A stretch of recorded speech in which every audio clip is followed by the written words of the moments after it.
hook. I want to take a week off that week. But it's a way of saying we're going to focus that day on Halloween this year on really being on mission and really focus on how we can engage with our lost culture around us and love our lost culture around us. That's good. So now, what are some good resources on this topic, Ben?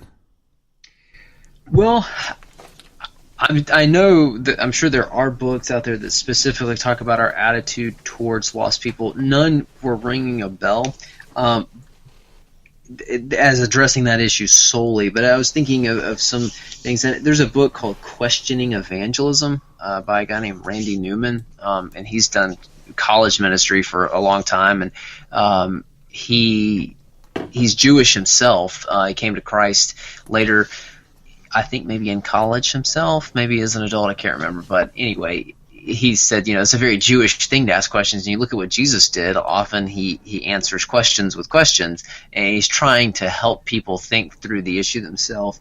But just showing just the way that you approach those kinds of conversations and approaching people.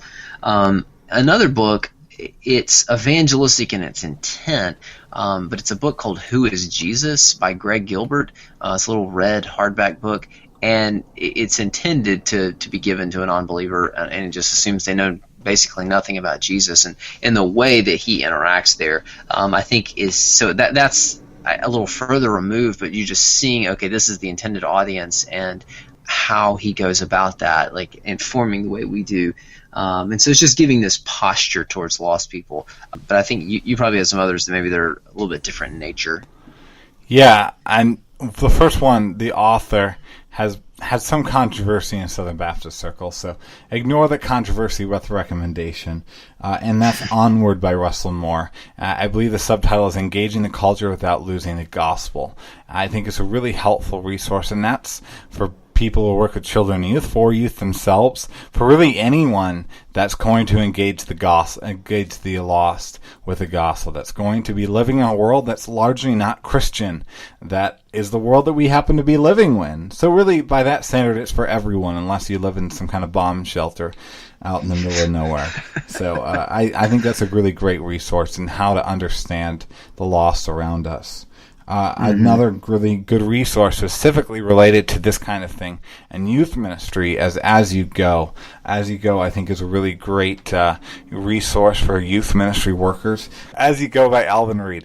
It's, I think, a really helpful resource for those working with youth ministry and equipping our youth to be missionaries, are equipping our youth to live as aliens in this world that go and proclaim the gospel rather than just kind of being in their own Christian shell, in their own Christian bubble. So I think in this it's going to be really important to raise up children and youth that understand the lost world around them, that understand that the lost world is not their enemy, not the bad guy, but instead this is the way of the world and we live as aliens in it. So our youth at our church is actually going to be changing names in the fall. And can you give a guess what our youth ministry might be called? The Holy Huddle. Holy Huddle. Maybe that would have been a better choice. I don't know. But no, we're going to be Area 51 because I really think it's important to understand that we are aliens to this world, that this world should be foreign to us, but that we are to be aliens in a very different sense in which those horrible aliens were in Independence Day. We're to come and be aliens that live in this world, being foreign to this world, but want to offer the hope to this world that this world does not have. A hope of life everlasting, a hope of becoming God's true and everlasting people. And I really think it would be amazing more and more in our churches for us to start raising our children and youth to see their life experience to be living in a world as aliens. I like that. I like the idea behind that, and that we are here. But yeah, we're not here to try to destroy and things like that. But we're here to bring life, and not to define ourselves by this world. That our home ultimately is somewhere else, and it's better. Thank you for joining us for this episode of the Theological Family Ministry Podcast.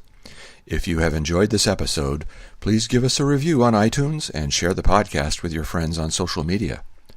All new episodes are available to listen to on Stitcher, SoundCloud, YouTube, Spreaker, and iTunes. We hope you have a great week, and join us again every first and third Thursday.